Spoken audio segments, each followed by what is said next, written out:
बिस्मिल्लाहिर्रहमानिर्रहीम। अस्सलाम वालेकुम नाज़रीन, आप यूट्यूब चैनल देख रहे हैं। मैं इमरान खान हूँ। आज एतवार का दिन था, कोई बहुत ज़्यादा खबरें नहीं थी, लेकिन एक अच्छी खबर से बातचीत का आगाज़ करते हैं। और ये खबर है पाकिस्तान के लिए, पाकिस्तानियों के लिए एक नए एजाज़ की। पाकिस्तान के कोहे पैमा है सरबाज खान, उन्होंने एक नई तारीख रकम की है। उन्होंने दुनिया की 8000 मीटर से बुलंद तमाम चोटियाँ बग़ैर मसनूई ऑक्सीजन के सर कर ली हैं। ये बहुत बड़ा कारनामा है। मैं अच्छी तरह जानता हूँ कि ऑक्सीजन के बगैर आप बुलंदी पे नहीं जा सकते। ये नहीं, बाद औक़ात मैं ट्रैवल करता रहा शिकार के लिए या हाइकिंग के लिए, हाइट्स के ऊपर जब हम जाते हैं तो सर दर्द शुरू हो जाता है। आपको वहाँ थिन ऑक्सीजन होती है तो आप ऑक्सीजन के बगैर गुजारा नहीं कर सकते, लेकिन मसनूई ऑक्सीजन के बगैर सरबाज अली ने ये कारनामा सर अंजाम दिया। और ये पाकिस्तान के पहले कोहे पैमा हैं जिन्होंने ये काम किया, और ये ज़बरदस्त कारनामा है। पाकिस्तानियों को मुबारकबाद, सरबाज अली को मुबारकबाद। अल्लाह ताला आपको और कामयाबी अता फरमाए। आप पाकिस्तान के लिए और एजाज़ भी जीत कर लाएँ और कामयाब रहें। नाज़रीन, इमरान खान साहब बाहर आ रहे हैं, नहीं आ रहे, रोज़ाना हम इसी के ऊपर बात करते हैं। ज़ुल्मे खलीलज़ाद ने भी इसके ऊपर बात की है, डोनाल्ड ट्रंप के साथी हैं। इन्होंने इसके ऊपर 2 ट्वीट्स किए हैं। एक ट्वीट में उन्होंने वो बात की जो खबर उन तक पहुंची है। दूसरे ट्वीट में उन्होंने अपना एनालिसिस किया और बताया कि ये भी चीज़ें पता चल रही हैं, और अगर ये हो जाता है तो नतीजा क्या निकलेगा। लेकिन सबसे पहले आप ज़ुल्मे खलीलज़ाद को देखें। वो ये कहते हैं कि there are reports that Imran Khan will be released soon, कि रिपोर्टें आ रही है कि इमरान खान को जल्दी छोड़ दिया जाएगा। मैं उम्मीद करता हूं कि ये रिपोर्टें सच्ची हों।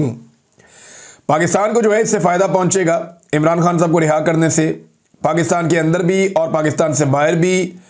और ये बड़ा हसास वक्त है, पाकिस्तान को इससे फ़ायदा होगा, और ये बेहतरीन चीज़ है जो पाकिस्तान को करनी चाहिए। ये है जी एक ट्वीट। दूसरे में उन्होंने कुछ खदशात का इजहार किया, जिसके बारे में मैं भी बात कर रहा था। और मेरी इत्तला के मुताबिक ऐसा कुछ नहीं होना जा रहा। पाकिस्तान की मिलिट्री एस्टेब्लिशमेंट किसी सूरत भी इमरान खान को अभी रिहा नहीं करेगी, मुझे ऐसा लगता है।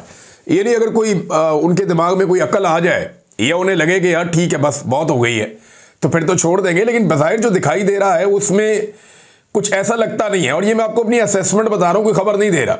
मुझे ये लगता है कि मिलिट्री एस्टेब्लिशमेंट इमरान खान को इतने आराम से नहीं छोड़ेगी। वजह यह है कि वो इमरान खान को या इमरान खान की सोच को या उसकी पॉपुलैरिटी को अपने लिए ख़तरा समझते हैं। अब ये ज़ुल्मे खलीलज़ाद ने जो दूसरा ट्वीट किया उसमें उन्होंने ये कहा कि इमरान खान साहब की जो मुमकिना रिहाई है, इसका एक और नुक्ता नज़र भी है या एक और पहलू भी है। और वो ये है कि फ़ौज को भारत के साथ जो अभी कुछ कामयाबी मिली है उसकी वजह से वो अपने आप को मजबूत महसूस कर रही है। और इस तरह मिलिट्री एस्टेब्लिशमेंट जो है वो इस नतीजे पर पहुंची है कि जमहूरियत या पाकिस्तान तरीके इंसाफ की तरफ कोई मुस्बत काम करने की ज़रूरत ही नहीं है। यानी तरीके इंसाफ और जमहूरियत के लिए कुछ करने की ज़रूरत नहीं है। यहाँ अल्लाह ताला ने कामयाबी जो पाकिस्तान की एयरफोर्स को दी है उससे फ़ौज ने खुद को मजबूत महसूस किया है। मैं पिछले वीलॉग में ये बात भी कर रहा था कि एक रिलीफ मिला है पाकिस्तान की मिलिट्री एस्टेब्लिशमेंट को, और यहाँ वो फैसला कर सकते हैं कि उन्होंने अब अक्लमंदी वाले रास्ते पे जाना है या उसी रास्ते पे चलना है जिस पे वो 3 साल से चल रहे थे। वैसे उसी रास्ते पे चलेंगे तो उसी तरह का नतीजा होगा जैसा पहले हुआ था।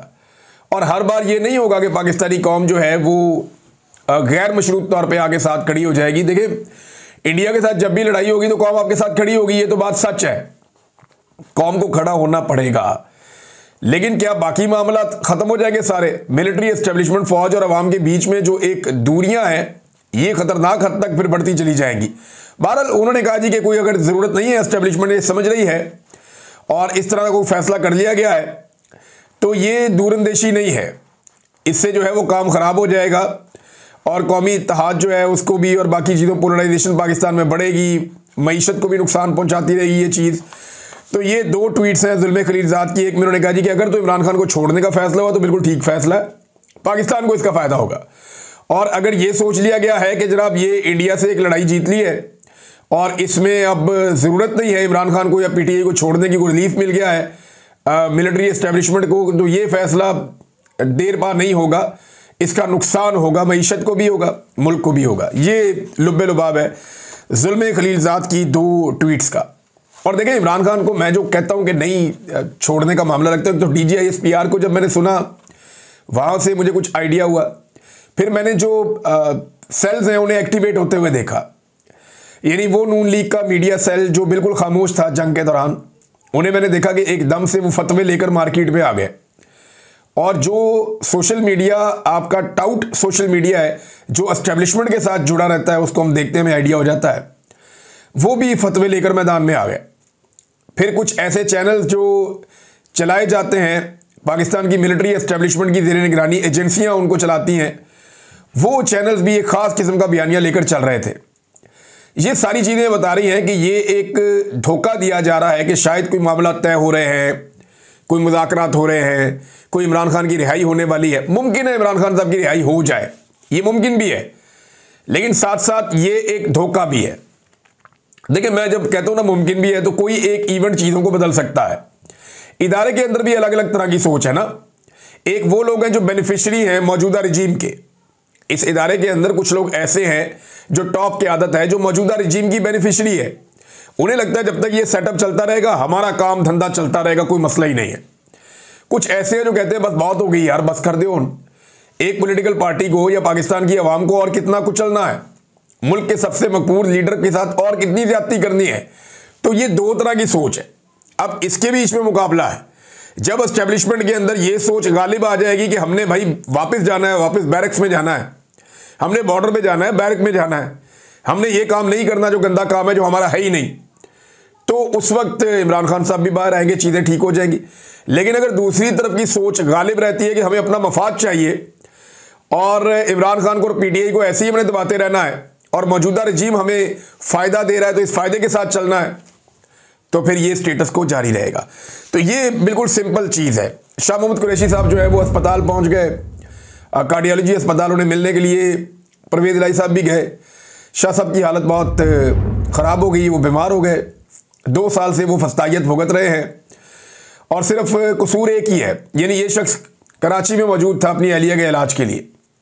साबिक वज़ीर ख़ारजा है, पाकिस्तान के एक मोतबर सियासतदान है, लेकिन जो सलूक इनके साथ किया गया उसकी वजह क्या है? वजह सिर्फ इतनी है कि मिलिट्री एस्टेब्लिशमेंट की बात नहीं मानी, इमरान खान के खिलाफ जो है वो एक बयान नहीं दिया, इमरान खान के खिलाफ जो है वो मिलिट्री एस्टेब्लिशमेंट के कहने के ऊपर दूसरे ग्रुप के अंदर शामिल नहीं हुए। और जो लोग दूसरे ग्रुप में शामिल हुए उनकी हालत तो देखें आप।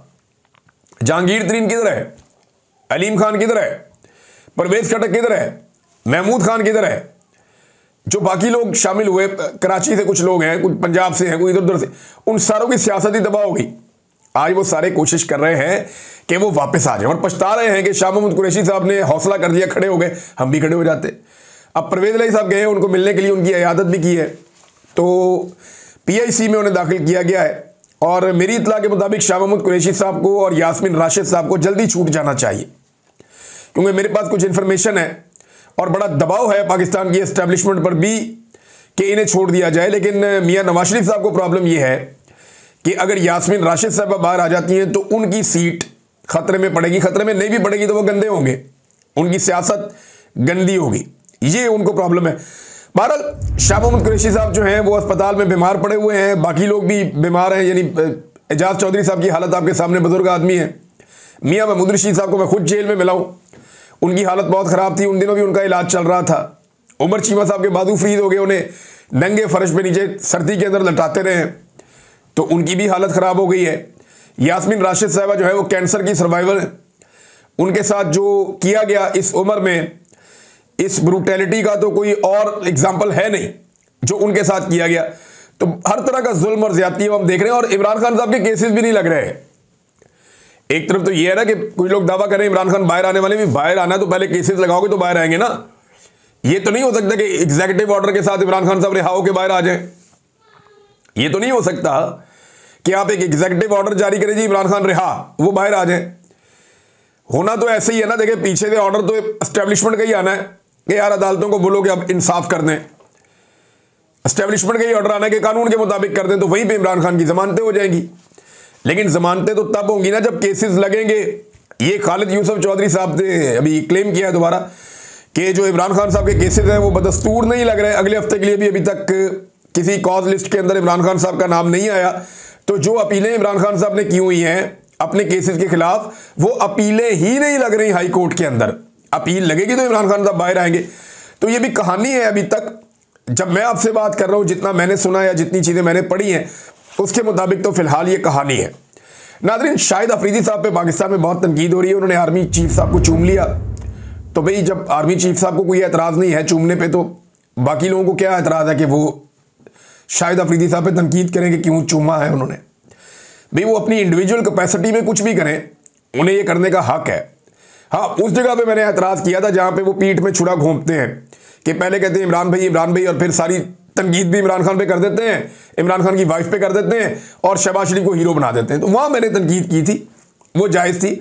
कोई किसी को चूमे, कोई कुछ करे, उसके ऊपर किसी किस्म का कोई एतराज़ नहीं होना चाहिए। ये उन दोनों लोगों का इनफरादी मामला कि वो आपस में कैसे मिलते हैं, कैसे एक दूसरे के साथ ताल्लुक़ रखते हैं। और वैसे भी पाकिस्तानी फ़ौज जो है उसने अभी एक लड़ाई जीती है, तो फरते जज्बात के अंदर अगर उन्होंने ये चूमा है तो इससे कोई फ़र्क पड़ना नहीं चाहिए। लेकिन पाकिस्तानी जो है वो तो मौके की तलाश में रहते हैं, और पाकिस्तान तहरीक इंसाफ के लोग वो तो शाहिद अफरीदी को ये समझते हैं कि क्योंकि ये इमरान खान का दुश्मन बना हुआ है, इसने हर वो मजाक उड़ाया इमरान खान का जो नहीं उड़ना चाहिए था। इमरान खान के पैर पे प्लस्तर बंधा हुआ था टांगों पे, उसका भी इसने मजाक उड़ाया जहाज़ के अंदर बैठ के, गाड़ी के अंदर बैठ के। तो शाहिद अफरीदी ने बार बार इमरान खान का मजाक उड़ाया और शहबाज शरीफ से अभी शील्ड भी वसूल की है हाल ही में। तो यानी मुझे समझ भी नहीं आई वो शील्ड, दो लोगों का मुझे समझ नहीं आया। एक शहबाज शरीफ ने शाहिद अफरीदी को जो शील्ड दी वो क्यों दी, दूसरा गवर्नर खैबर पख्तूनख्वा ने हकीम लोहापाड़ को जो वो दिया, मेडल बनाया, वो क्यों बनाया। ये दो चीज़ें मुझे अभी तक समझ नहीं आई। किसी दोस्त के पास इन्फॉर्मेशन है तो बता दे। बहरहाल ख्वाजा आसिफ ने जो एक स्टेटमेंट दिया, ये तो चलें थोड़ा सा लाइटर नोट में बात हो गई। ख्वाजा आसिफ ने जो स्टेटमेंट दिया ये बड़ा संजीदा है। ख्वाजा आसिफ ने कहा कि जिन तालिबान के लिए दुनिया भर के इल्ज़ामात हमने बर्दाश्त किए, जिनको सपोर्ट किया, आज वही इसराइल और हिंदुस्तान के साथ खड़े हैं। ये ख्वाजा आसिफ का स्टेटमेंट है। ये बड़ा संजीदा स्टेटमेंट है, लेकिन इसको आप तारीखी बैकग्राउंड के बगैर फिक्स नहीं कर सकते। लेकिन तालिबान का जब आपने साथ दिया तो आपने ये काम शुरू किया रूस के खिलाफ अमेरिका के कहने पर। उसके बदले में आपको डॉलर मिले, आपको रियाल मिले, आपको दिरहम और दिनार मिले, क्योंकि अरब ममालिक जो हैं वहाँ पे भी एक माहौल बन रहा था, लोग बगावत की तरफ जा रहे थे। तो जितने ऐसे लोग थे जो फाइटर्स थे, अरब ममालिक ने उन सब का रुख कर दिया अफगानिस्तान की तरफ के जाओ और जाकर रशिया से लड़ो। तो अरब ममालिक से बहुत सारे फाइटर्स पाकिस्तान पहुंचे, इनके पास बेशुमार दौलत थी। ये लोग भी आ गए, अमरीकी डॉलर्स भी आ गए, बहुत सारा पैसा वहां से भी आ गया। तो पाकिस्तान की मिलिट्री एस्टेब्लिशमेंट की मौजें लग गई ज़िया दौर में, और बहुत सारे लोगों ने बेशुमार पैसा बनाया। आज भी उनके खानदार जो है पैसे के अंदर खेलते हैं, इतना पैसा बनाया। तो ये जो अमरीकी डॉलर और अरब रियाल हमें मिले थे और दिरहम हमें मिले थे, तब हमने ये तालिबान बनाए थे ना। तो हमने उसके बदले में पैसा कमाया, हम इनको लड़ाते रहे और पैसा कमाते रहे। दूसरा फेज, जब यही तालिबान अमेरिका के दुश्मन बन गए और 9/11 के बाद अमेरिका ने कहा जी अब इनको मारना है, तो फिर हमने अपने मफादात के लिए, कभी IMF का कर्जा लेने के लिए, कभी अमेरिका को खुश करने के लिए, कभी अमेरिका के अताब से बचने के लिए, नेटो का एक इत्तहादी बनने के लिए, यानी हम नेटो का डायरेक्ट हिस्सा तो नहीं है, नॉन नेटो इत्तहादी हैं।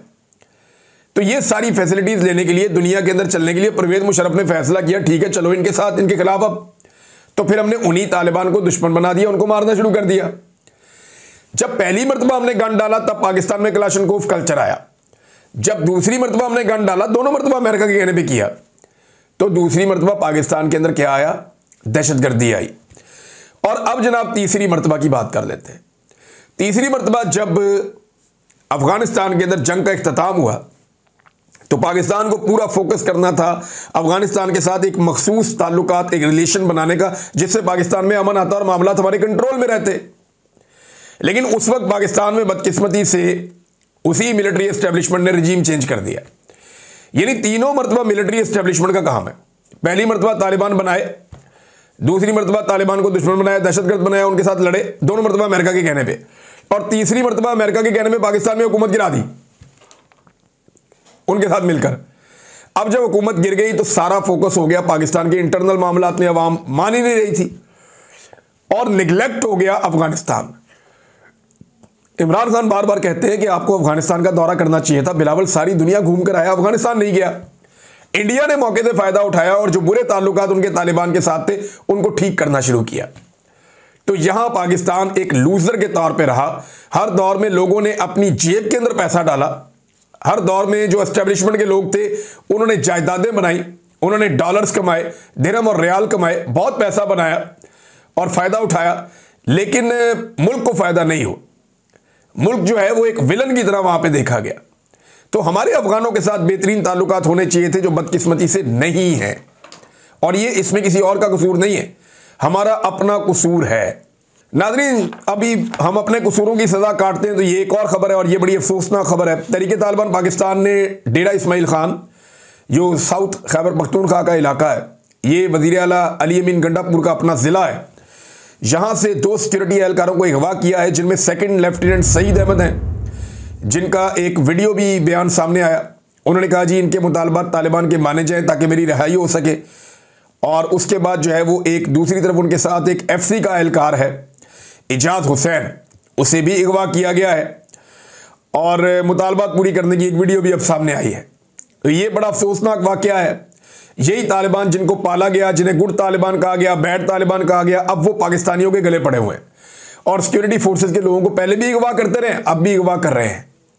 पाकिस्तान के अंदर एक फस्तायत, एक जुल्म और जबर इनकी तरफ से भी हो रहा है और लगातार कभी भत्ते वसूल किए जाते हैं, कभी रास्ते बंद किए जाते हैं, कभी लूट मार की जाती है और कोई अभी तक इनको रोकने के लिए संजीदा कोशिश मौजूदा दौर में तो मुझे दिखाई नहीं देती। तो यहां पे एक मुकम्मल कोशिश होनी चाहिए, पुलिस को स्ट्रेंथन करना चाहिए, जो लोकल इंतजामिया उसको मजबूत करना चाहिए और अफगानिस्तान के साथ बात करके इनके खिलाफ जो बॉर्डर एरियाज है वहां पे मुकम्मल तौर पे क्लीन अप करना चाहिए। नाज़रीन, एक और चीज़ है, जो कीमत चुका रहे हैं ना पाकिस्तान और इंडिया के तनाज़े की, वो लगातार कीमत चुका रहे हैं कश्मीरी नौजवान। महबूबा मुफ्ती ने भी इस पर स्टेटमेंट दिया है और ये साबिक वज़ीर आला रही हैं इंडियन ऑक्युपाइड कश्मीर की। तो अब उन्होंने ये बताया कि 3000 के करीब जो कश्मीरी नौजवान हैं उनको गिरफ्तार किया गया है पहलगाम के बाद से लेकर अब तक।